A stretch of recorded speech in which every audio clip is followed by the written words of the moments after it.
सबसे पहले आज की तमाम बड़ी खबरें नॉन स्टॉप न्यूज में।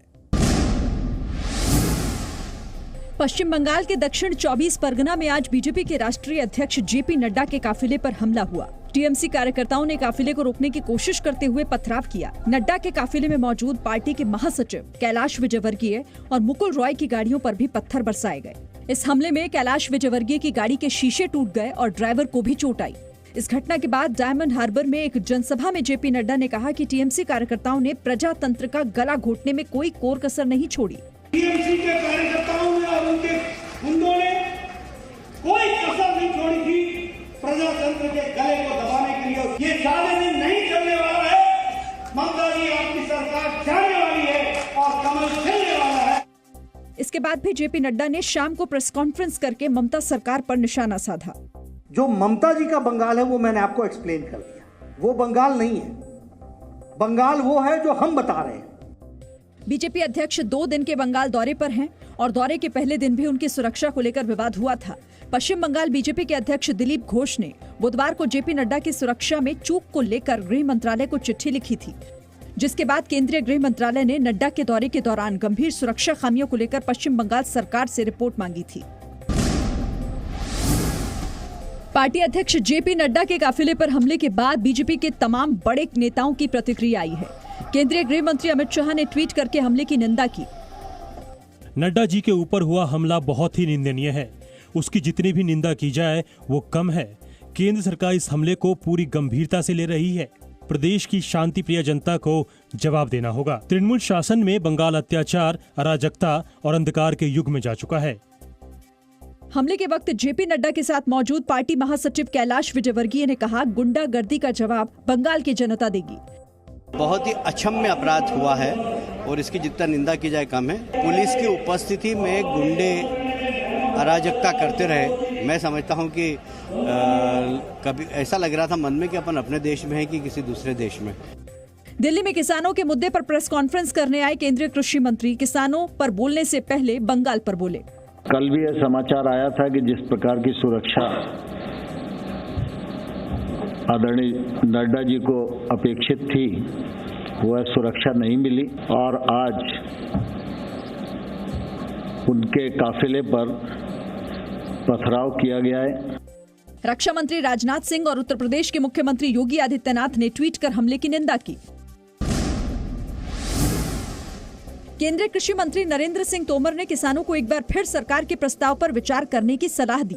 उन्होंने किसानों को आश्वासन दिया कि सरकार किसानों की चिंताओं को दूर करने का प्रयास करेगी और वो जब भी बात करना चाहेंगे सरकार तैयार है। सरकार वार्ता के लिए पूरी तरह तत्पर है और निश्चित रूप से हम वार्ता के लिए तैयार हैं। वो जैसे ही उनकी सूचना आएगी हम वार्ता करेंगे। कृषि मंत्री नरेंद्र सिंह तोमर ने कॉन्ट्रैक्ट फार्मिंग में जमीन पर कब्जे को लेकर किसानों की परेशानी को दूर करने और एमएसपी पर लिखित भरोसा देने की बात कही। किसानों को समझाया कि किसानों के पास कोर्ट जाने का भी विकल्प होगा। खेती का देश के जीडीपी में योगदान कैसे बढ़ सकता है, इन सब को समग्रता से ध्यान में रखते हुए हम लोग इन कानूनों को लेकर आए। हमने बहुत अच्छा करने के लिए ही कानून बनाया है। किसानों ने सरकार का प्रस्ताव खारिज करते हुए आंदोलन को और तेज करने की चेतावनी दी। किसानों ने कहा कि 10 दिसंबर का अल्टीमेटम बीत गया है और अब देश भर में रेलवे ट्रैक पर धरना दिया जाएगा। एनसीपी अध्यक्ष शरद पवार यूपीए के नए अध्यक्ष बनाए जा सकते हैं। सूत्रों के मुताबिक यूपीए चेयरपर्सन सोनिया गांधी का स्वास्थ्य सही नहीं है और वो बतौर यूपीए अध्यक्ष अपना पद छोड़ सकती हैं। सूत्रों के मुताबिक ज्यादातर पार्टियों को यूपीए में राहुल गांधी का नेतृत्व स्वीकार नहीं है।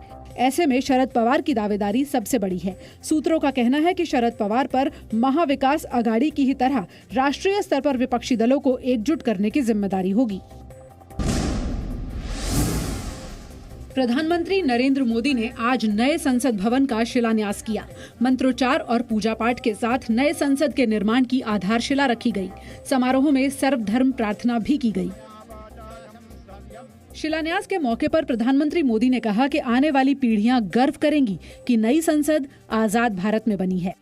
आने वाली पीढ़ियां नए भवन को देखकर गर्व करेगी कि ये स्वतंत्र भारत में बना है। शिलान्यास समारोह में लोकसभा स्पीकर ओम बिरला, राज्यसभा के उपसभापति हरिवंश, गृह मंत्री अमित शाह और रक्षा मंत्री राजनाथ सिंह समेत करीब 300 मेहमान मौजूद थे। कार्यक्रम में कई देशों के राजनयिक भी मौजूद रहे। नए संसद भवन को बनाने में करीब 971 करोड़ रुपए खर्च होंगे। 2 साल बाद 2022 में आजादी की 75वीं सालगिरह के मौके पर नए संसद भवन को पूरा करने का लक्ष्य रखा गया है।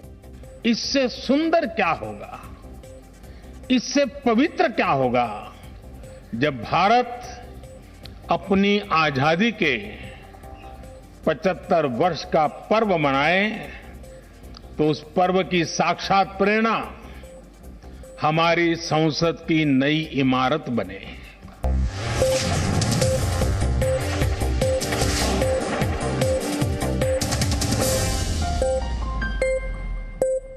Presenting B News app, available on Google Play and App Store. Download it now.